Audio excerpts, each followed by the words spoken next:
We can see love as a resource that's scarce, like it's an exchange. So if I give this to you, you're going to give this to me. If I don't give this to you, then that means I'm keeping my value and I'm not giving up my value, when that's not. Love is so much more than that. Hey. Welcome back to another Deep Talks with Nods. Today, it's a little bit personal. This is not really something that I like to share with people or that I like to talk about with people, but I just had a deep talk with one of my friends, and my friend is going through a breakup, and he was telling me that he doesn't believe in love anymore. And we were talking, and I kind of had a similar feeling to this. What I asked him was, do you not believe in love anymore? Or do you not believe in the concept of what you thought love is? And I'm sure we all know that quote that's like, if you love something, let it go, and if it was meant to be, then it'll find its way back to you, or something like that. But I think we forget to think about the fact that, okay, what if the thing or the person doesn't come back to us? And a lot of the times we can take this as an absence of love, or that the love was never real, or that everything was a lie. But this is exactly what I wanted to talk about today. A lot of times we can mistake love as owning a person. You can ask someone what they think love is, and they'll tell you a million different things. Each person will tell you a million different things, and sometimes it's based off of what they've been told what love is. Sometimes it's based off of what they've experienced as love, or sometimes they've experienced something that doesn't even resemble love, but that's what they associate with love. And for me, growing up, I associated attention and validation with love. I associated approval as love. And I think that sometimes when you're growing up and you don't get that validation and attention that you crave from your caregivers, you can start to search for that in other people and associate that with love.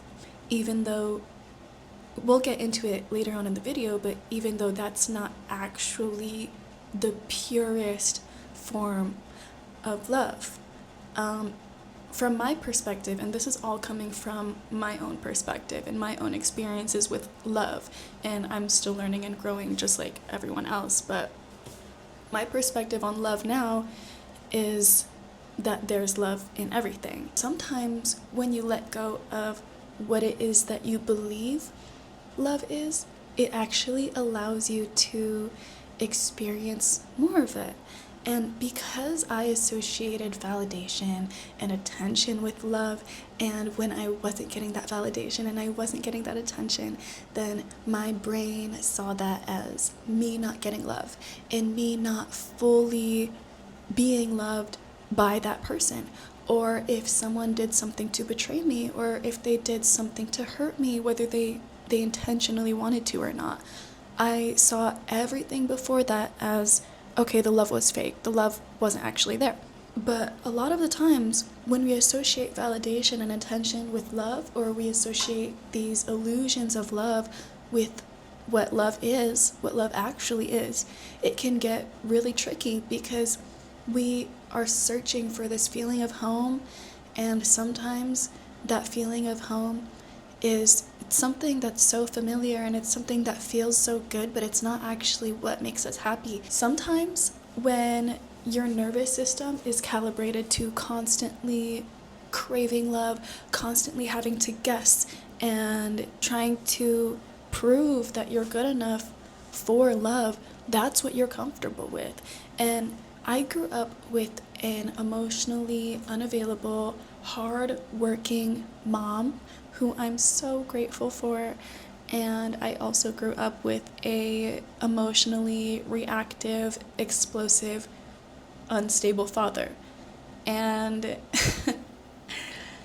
so you can imagine the type of partners that I ended up with, that I looked for. I either ended up with people who I wanted to fix, and, feeling like if I could fix them, then it would just make things all better. It would make that void inside me go away. Or finding emotionally unavailable partners who I had to convince to love me, or who I had to push myself, and I had to be this perfect version of myself in order to feel like I deserved love. I associated love with being accepted, so I did everything that I could to be accepted by my partners, to be accepted by my friends. But this isn't love.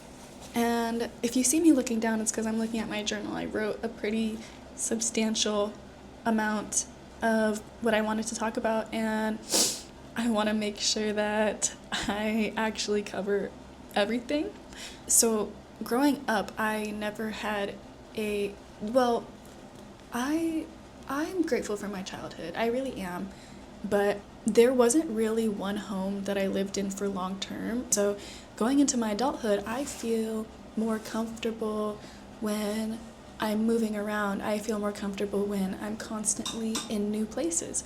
And right now, I'm actually in a new place. If you're wondering why I'm recording in a bathroom right now, it's because I'm actually in a hostel, and it's amazing. I have met so many aligned connections here and really cool people. And I'm also moving out of my hometown for the first time. I've solo traveled and I've met really beautiful, amazing people on my journey, but I've never actually moved out of my hometown, and it's so uncomfortable and it's so scary. And I'm talking about this because I've been letting go of what it is that I have believed that love is for the longest time. And I'm realizing that there's so much love around me, and there's so much love to be experienced and found in the most unexpected places. And I am finding so much love here, and it's so beautiful. But I think sometimes we can associate love with people sticking around forever. But just because someone doesn't stick around forever doesn't mean that the love was real. It's just things were aligned, your paths were aligned, and now they're not. Because I craved that validation and attention from people, I became the good girl. I became the perfect girl. And I even had friends tell me, or friends in the past tell me, oh, you think you're so perfect. It's because I only felt loved if I was perfect. I only felt loved if I felt like I was the best, or if I felt like I was good enough. And I think this is what a lot of us mistake for love, because love isn't something that you need to be good enough for. You could be in the worst, darkest pit of your life, and you will still be worthy of love. And not even just that, no one is worthy or unworthy of love.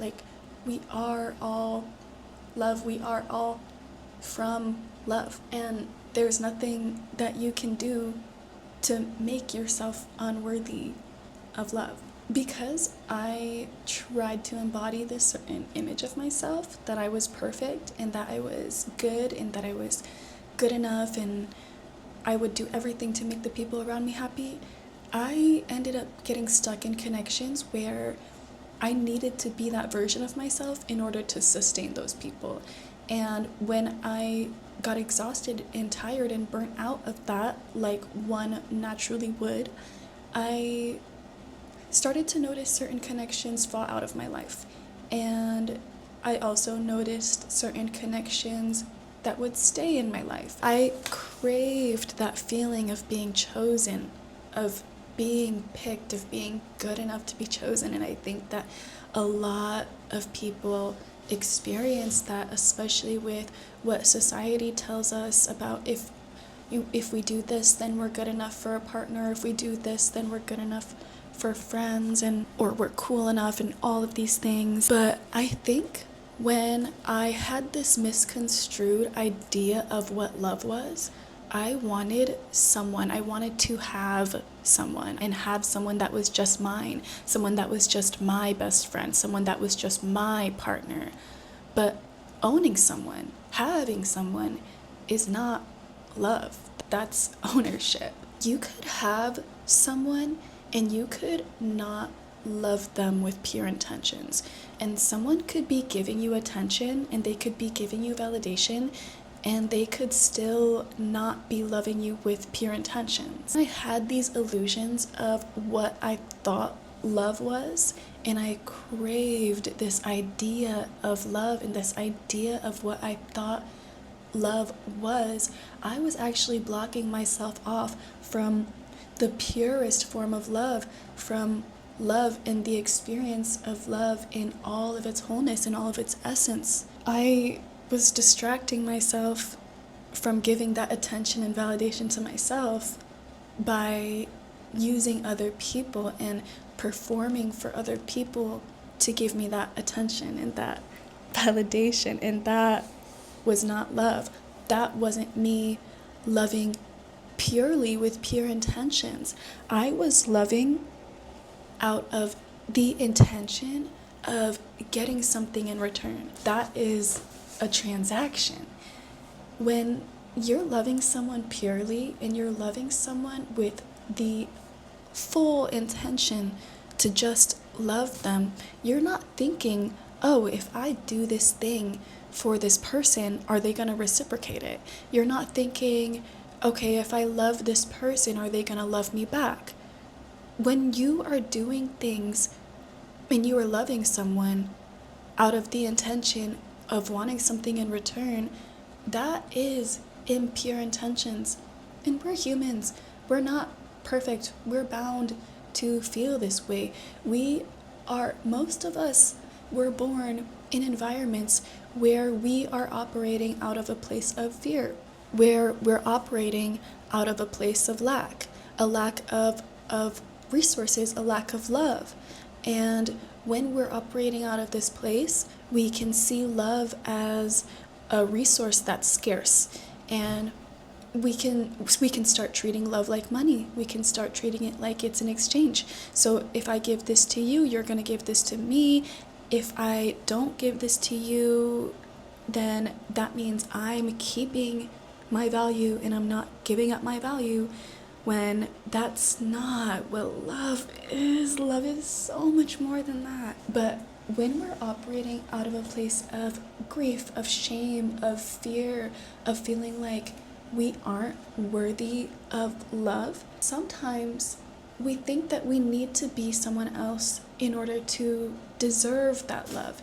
And you can see that that is transactional, because when you see love as something that you need to earn or something that you need to deserve, you're treating it as currency. And love is not currency. Love is just love. And you will experience the purest form of love when you start loving from pure intentions, when you start loving from love instead of for love.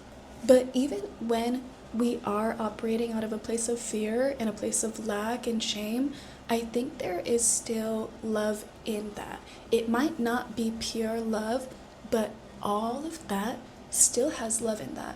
You are subconsciously, unconsciously looking for that love. It's only human. It's only human to look for that love and to look for that connection.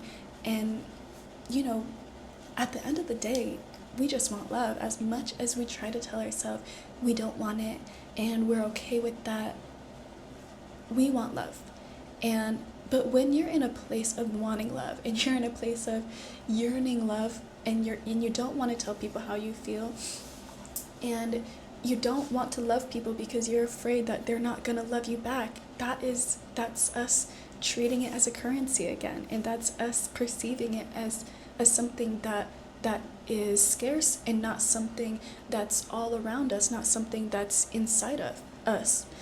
And love is the source that we all come from. Love is abundant. And when you can start seeing love for what it is, when you can start seeing love in all of its glory, the love that you experience starts to align with that.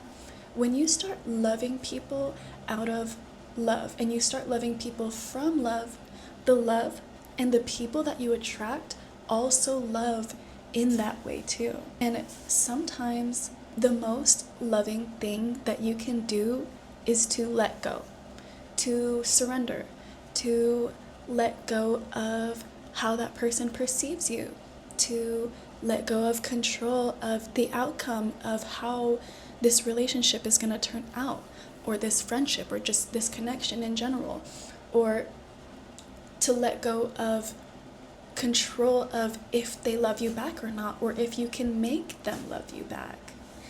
Because when you're operating out of a place of love and a place of where you are love, you aren't afraid to give love, because it's not like you have 10 love coins left and then you give one and then you give 9 more and then now you're broke. It doesn't work like that, because love is the source. Like, all of our energy, everything we experience, it all comes from love. Like, at our purest form, we are love.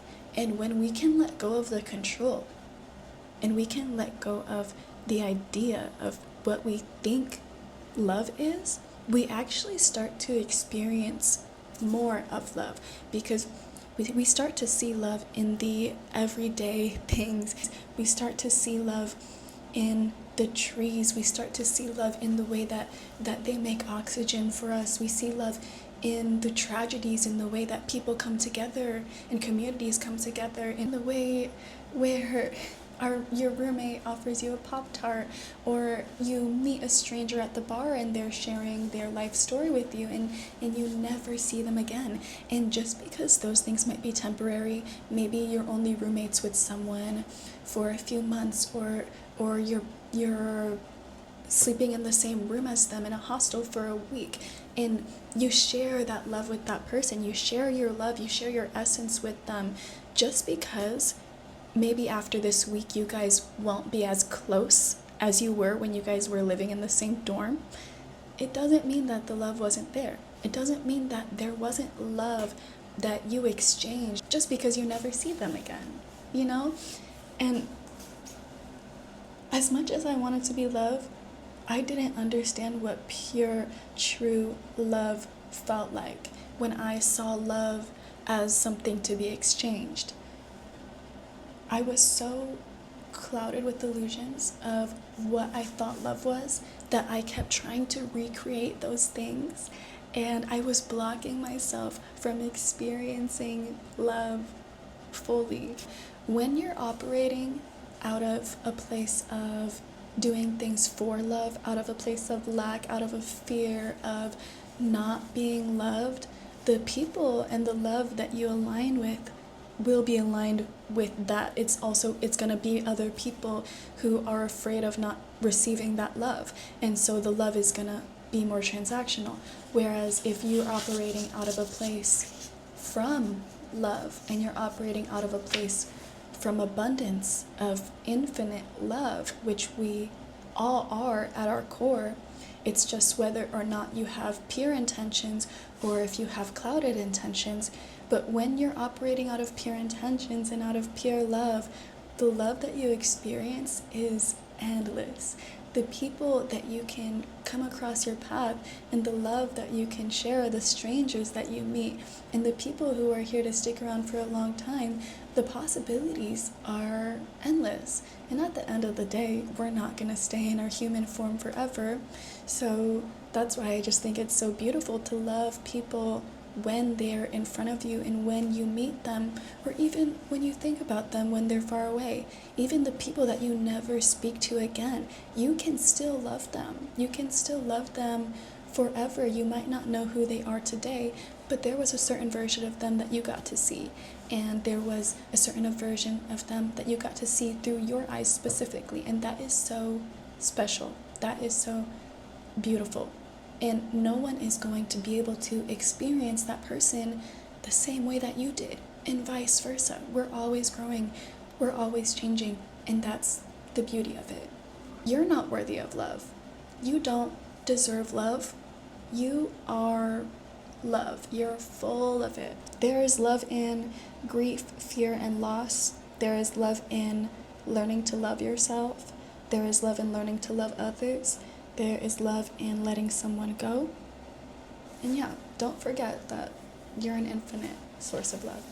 And if you enjoy deep talks with Nods, or just deep talks in general, I have a free Discord server where we go deeper into all of this. I also have my Conscious Connection guide in that server, along with other resources about this and how you can attract aligned connections. So if that's something that you'd like to check out, I will link it down below.